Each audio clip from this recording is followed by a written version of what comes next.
On Energy Timelines, we bring intelligent conversations and interesting personalities discussing critical issues that shape the industry, even the economy of Nigeria. Join us every weekday on ENERGYDAY TV. Hello and welcome to Energy Timelines. On the program, we update you on the happenings in the oil and gas sector, the extractive sector, as well as the power sector. My name is Monique Ibe. On the program today, we will be discussing with a great man who has 2 decades of professional experience in the power industry.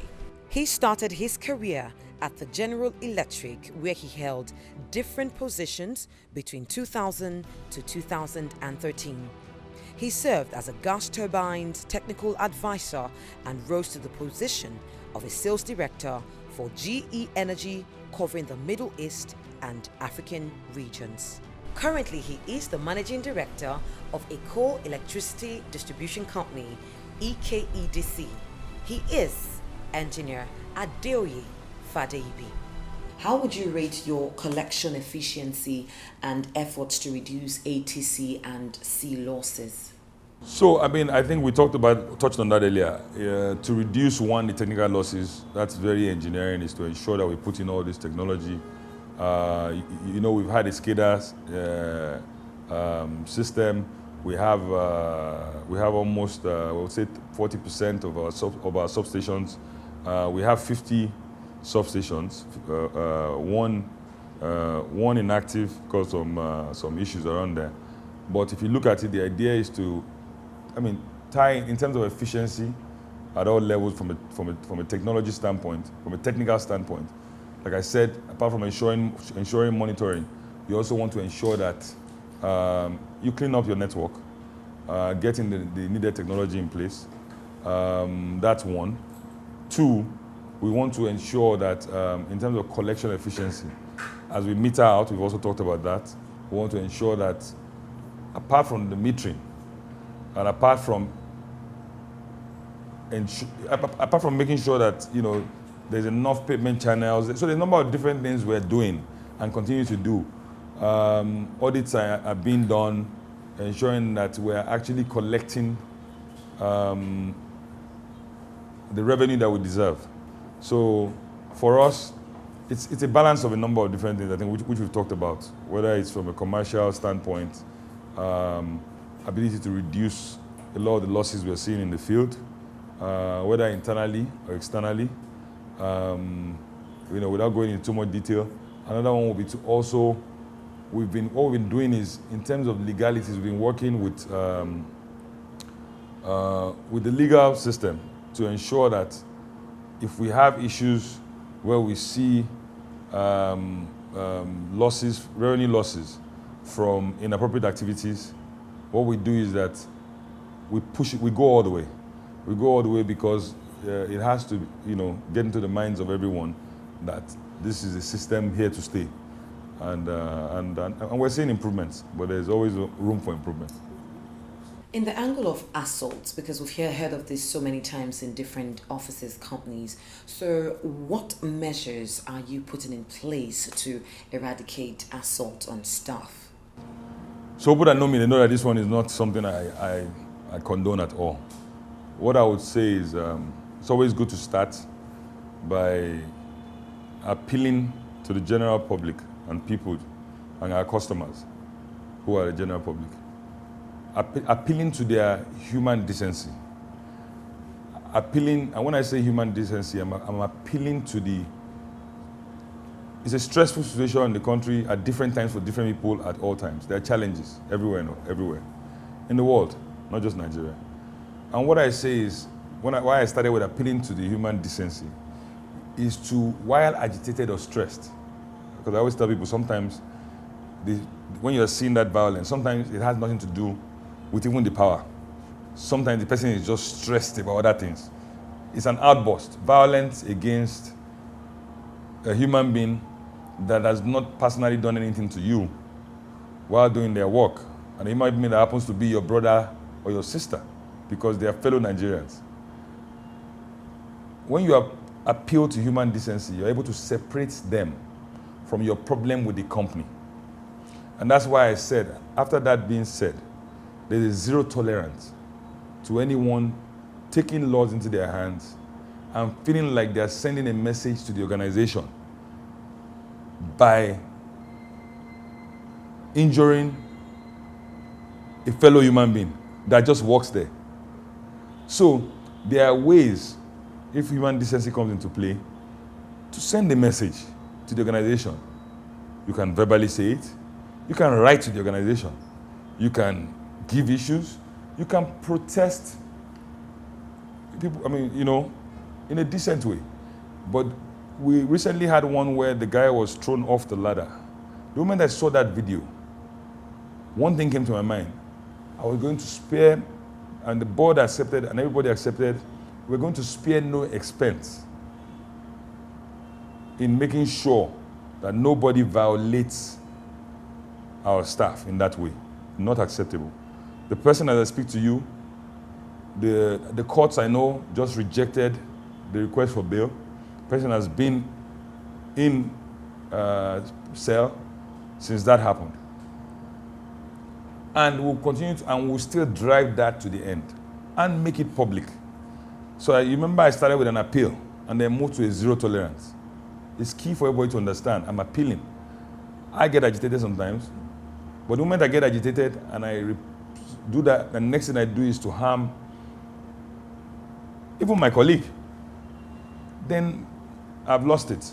So what I say is to appeal to people that there are challenges, we acknowledge them, but take us on to try and resolve challenges that are there, and do give us some reasonable room.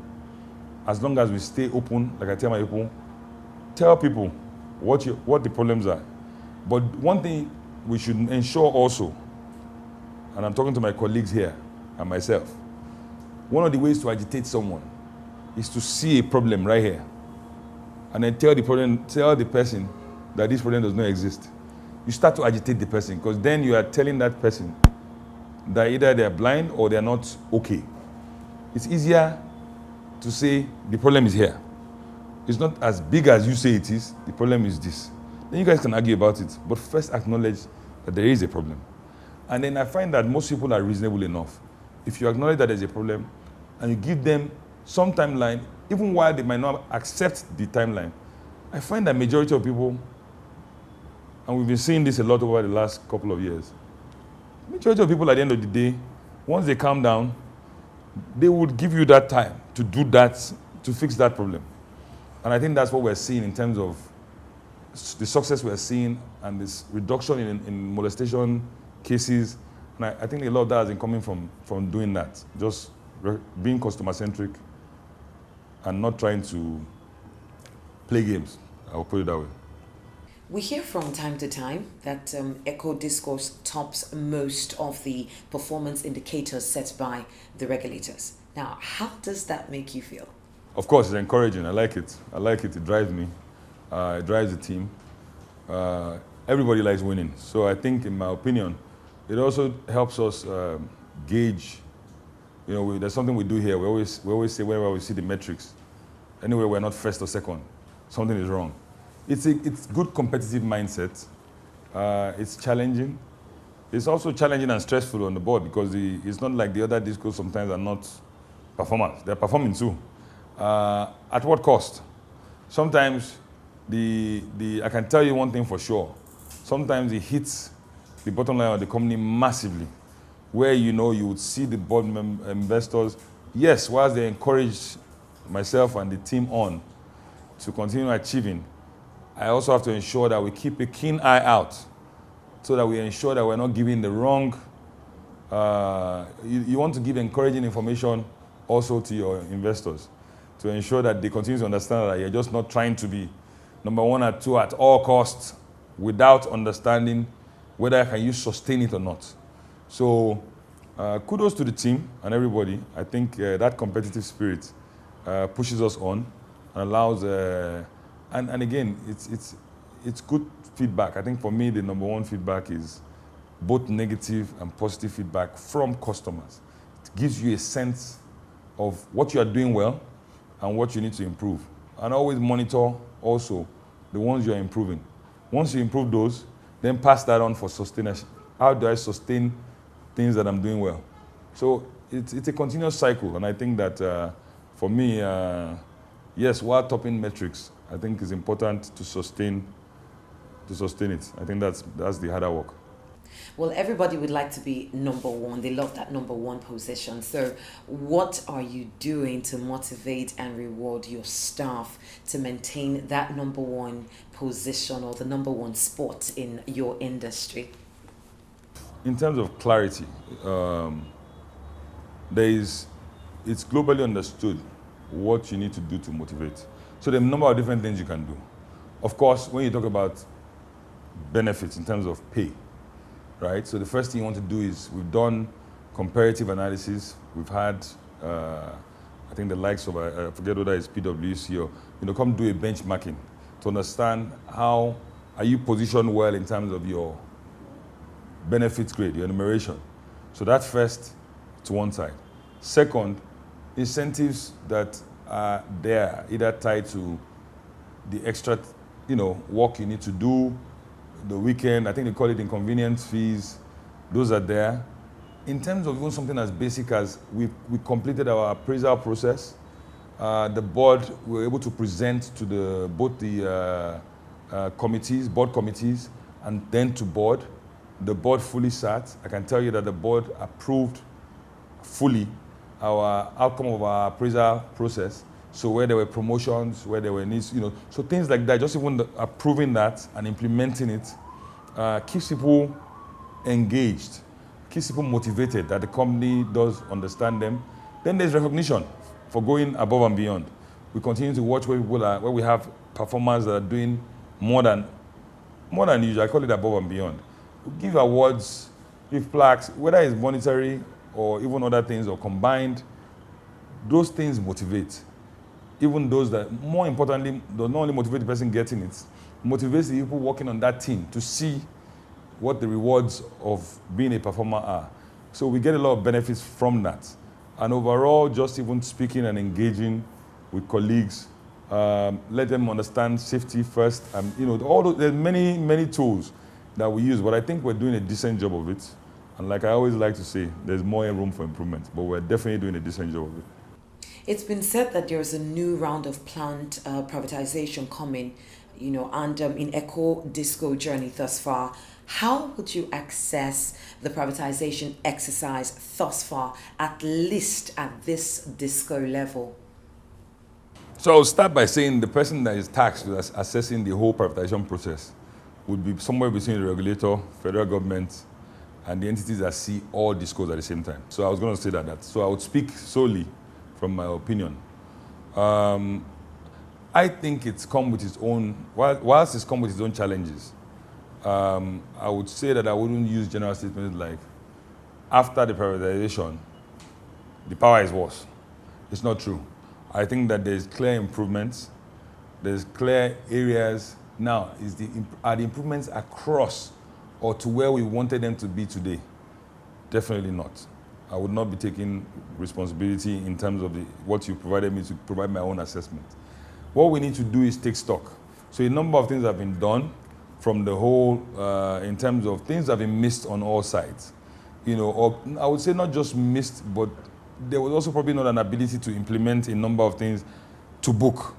Some of like these tariff reviews and different things. Whilst I was hearing everybody saying it over the last 7-8 years, I knew in the back of my mind that if you looked at some of the economic challenges, there was no way that there was going to be enough room to implement that. That was very key to the performance, because it's what you put in. It's like a menu. If it's not done right, it won't taste right. So there were different things being done. All those issues were being raised by all the discos, EKO inclusive. And for me, I take an interesting standpoint because I was lucky enough or privileged enough to be in the GENCO, where I was running Transcorp Power. And then on one side, be the first since privatization to now move to disco. It gave me a lot of perspective. Whilst I was in GENCO, all I would talk about in the privatization process was my gas, I'm having stranded gas from the people supplying me gas. I'm moving power. I can't evacuate power. They're not taking all my power. My conversations were never around what was happening on the disco front. I was just reporting the disco to the regulator and Embed that Embed is not giving my money. Embed is saying, discos. I said, who are these discos that are saying they're not getting all their money? So they're not paying me all my money. So I think there needs to be a whole. So what I see now so like I said, there's been improvements, but there's been challenges. And there's been areas that there were barriers to improvement. But what I think most encouraged about is that, again, when a problem is here, don't ignore it. I think the market has now become more coordinated, in my opinion. Everybody talking to everybody. The central, whether it's a regulatory body or the bulk trader or the grid, understanding that we all need to be coordinated, all gas, or whether it's hydro, or whatever it is, understanding that if there is no coordination, there's never going to be any sustained improvement in any area. You are either going to be choked for resources or choked for funds or you're going to be choked for something. And that is going to hinder you. So I think with this whole understanding and involvement of the other bodies, the CBN, I think there is a realization of we need to understand everybody's problem and now making the market whole, taking a risk like the discos. We're not going into too much technicality. I mean, the funds, like I said, is collected. It goes in this system. They're able to use that to pay fully this Genco, pay everybody what they agreed, then paying us what they call an allowable OPEX that's calculated. Most times when you receive this allowable OPEX, it's less, that it's not enough. Sometimes it's not enough to cover your own just operating expenses. But I don't mind that, because that is the way you're designing it. And if you don't have enough, what they do is that you have to take a loan. It allows for accountability. It allows you to even see how your business is performing. So I think if we do this over the next 2 years, 3 years, there's no doubt in my mind, especially after we finish early next year, all these CapEx projects, complete this metering. I think what we'll see is a super situation. I think what you see is noticeable improvement that is clear to everyone. And where you need to do more work, it will be clear. In a very recent report, it's been said that about 1.5 trillion naira has been invested in the electricity sector since 2013. Now, this has not translated into efficiencies in the generation and distribution of energy in the country. It is even said that some disco reject load, resulting in outages in some places. But we hear that EKO Disco is not in that league. Now, how have you managed, your kind of efficiency? While saying that our kind of efficiency is relative, it's important to say that, yes, we do keep these things in mind, but it would be unfair to say that we're entirely extremely efficient. What it is that amidst any of the challenges, we ensure that, one, investments are driven, investments are focused, investments are also strategic, ensuring that supply situation is clear to us, continuously has to be improved. Our losses need to be reduced as we're doing this. Running a distribution business properly, having field teams in place, having inventory to respond to faults, even preventative maintenance in terms of being able to find the faults before they come.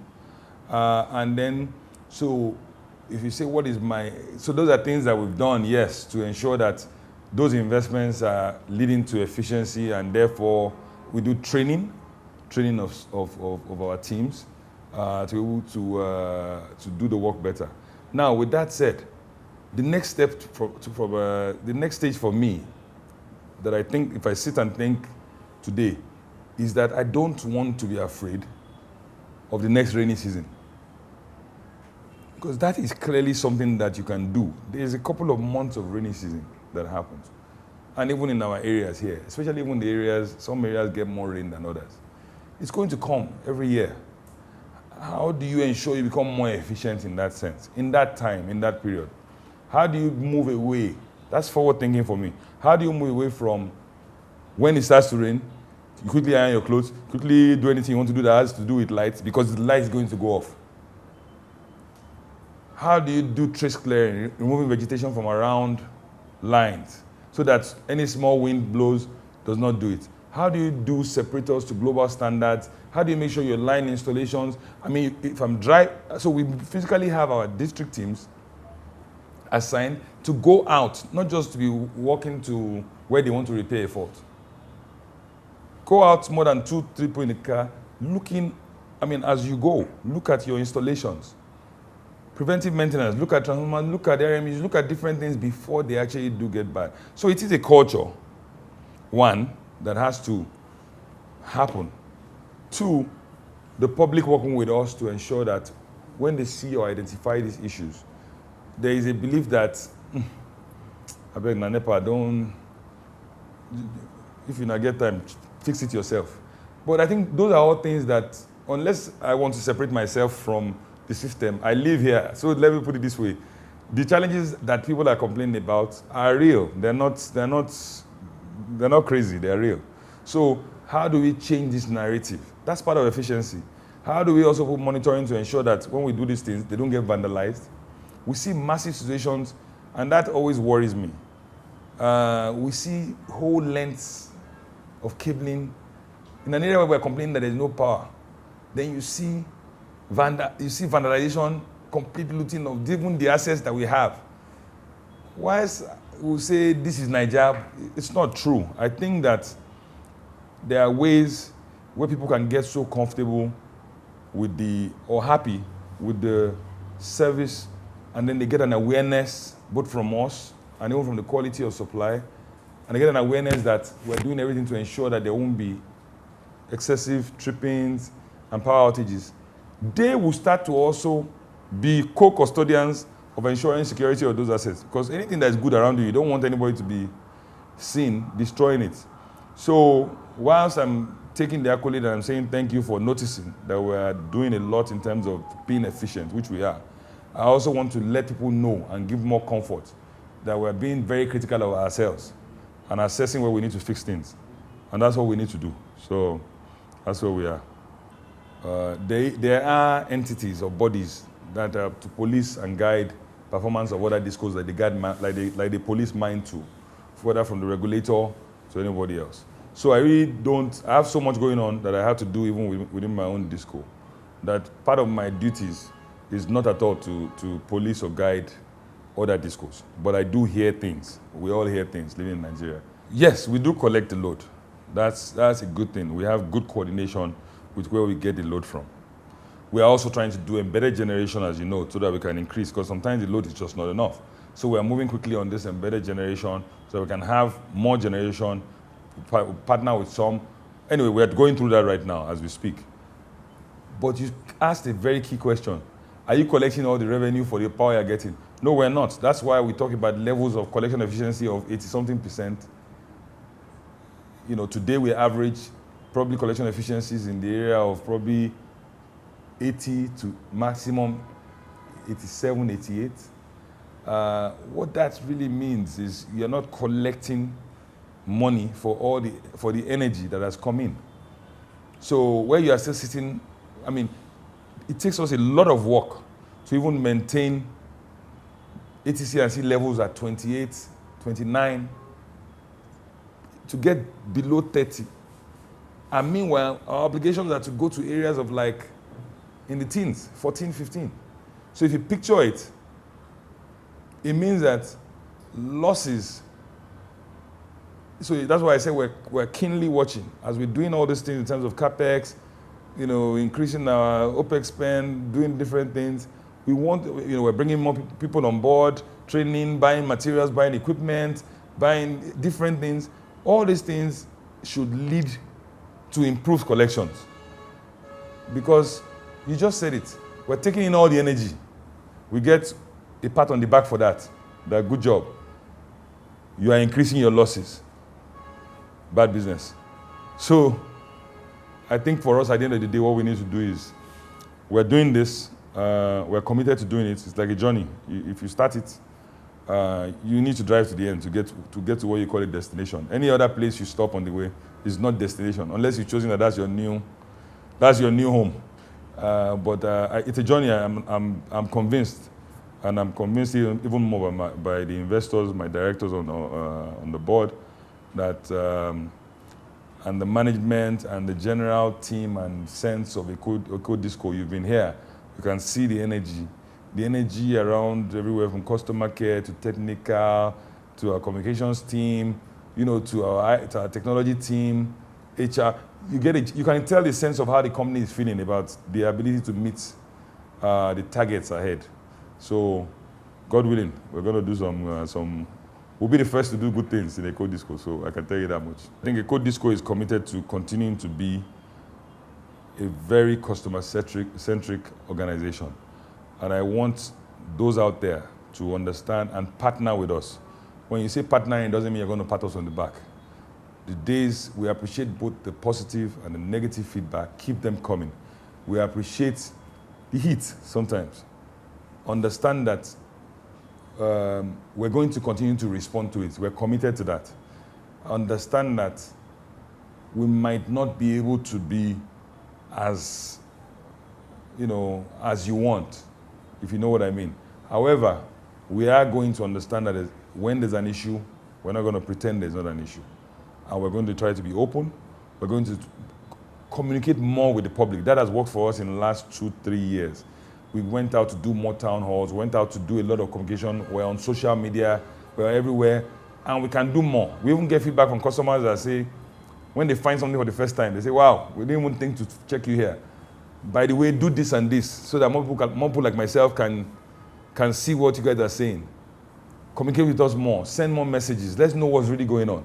And I think a lot of combination of all those things, even communicating, we plan to communicate. These are our CapEx projects that's going to happen over the next few months. We plan to communicate with the public. Tell this street, this area is done, this feeder is done, this line is done, so that they know that those people that you've not completed their own yet can see that you're actually 100% complete on one area, you're 50% complete in the area. It gives people a sense of partnership. People just get agitated in the past, usually because they're in the dark, not just the dark electricity. In the dark, even knowing whether this situation is not going to be rectified, so continuous improvement. That's what I would call this industry for now. And for EKO Disco, that's what we're going to be about: customer-centric and continuous improvements. We have been talking to engineer ADEOYE FADEYIBI. I hope you enjoyed the conversation. Well, join us next week on Energy Timelines on the station ENERGYDAY TV. You can as well follow our social media platforms showing on the screen. My name is Monique Agbe. Thank you for joining us.